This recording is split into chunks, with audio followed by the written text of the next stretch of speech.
This is the Kodak Alaris S2050, and today I'll be showing you how to clean the document path and the feed rollers.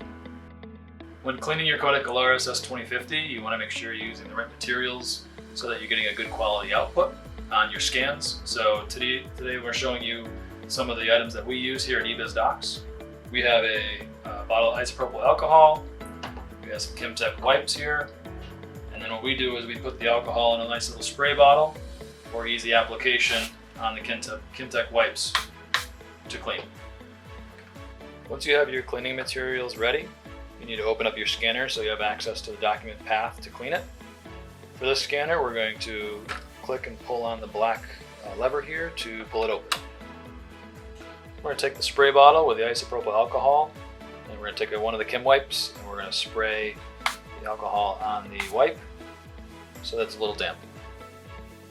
We're going to gently place the wipe on the document path, and we're going to go back and forth until it is clean and there are no dust particles on the path and either side of the lens. We use the same process for the rollers. So we'll take the spray, this one's already wet, we're going to go down on the rollers also and just kind of roll down in a downward motion until all of the dust or dirt is off of the rollers on both sides. This concludes cleaning the document path and feed rollers for the Kodak Alaris S2050 scanner.